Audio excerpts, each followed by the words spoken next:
అయితే దేశమంతా దీపావళి సంబరాలు చేసుకుంటోంది. ప్రజలంతా ఆనందోత్సాహాల్లో మునిగి తేలుతున్నారు. కానీ అక్కడ ఈ ఆనందమే లేదు. పండగ పూట కూడా పచ్చడి మెతుకులే. దీపావళి వేళ అక్కడ కారు చీకట్లు అలుముకున్నాయి. పల్లెల్లో పండగ వాతావరణం మచ్చుకైనా కనిపించడం లేదు.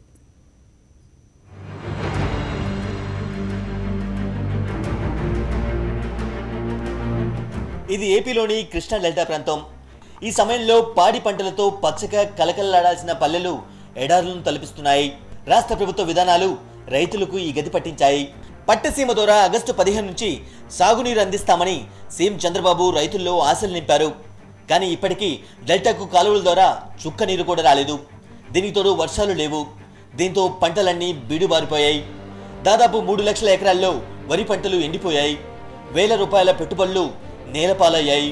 ఈ ఏడాది ఖరీఫ్ పంటలు చేతికి రాకపోవడంతో రైతన్నల్లో నిరాశ నిస్పృహలు అలుముకున్నాయి.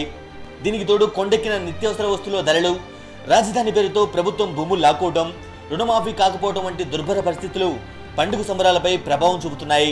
దీంతో కృష్ణా, గుంటూరు జిల్లా పల్లెలు పండుగ సంబరాలకు నోచుకోవడం లేదు.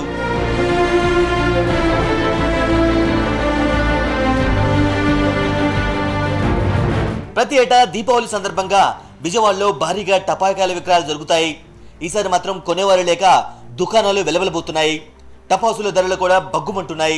దీంతో కొద్దో గొప్ప టపాసులు కాల్చుకుందామని అనుకునేవారు కూడా ధరలను చూసి వెనక్కి తగ్గిపోతున్నారు. రేట్లు చాలా ఎక్కువగా ఉన్నాయి లాస్ట్ ఇయర్తో పోలిస్తే.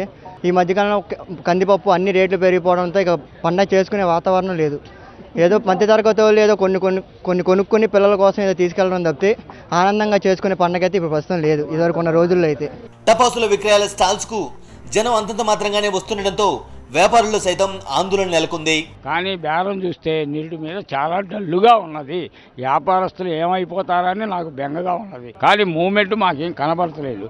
ఈ వర్షం మాకు ఒక పెద్ద దెబ్బ కొట్టింది నిజం చెప్పాలండి, సైక్లోన్ ఎఫెక్ట్. ఈ పరిస్థితులకు తోడు 2-3 రోజులుగా తుఫాను మేఘాలు కమ్ముకోవడంతో బాణాసంచా వ్యాపారులు సరుకును అమ్ముకునేందుకు నానా పాటలు పడుతున్నారు.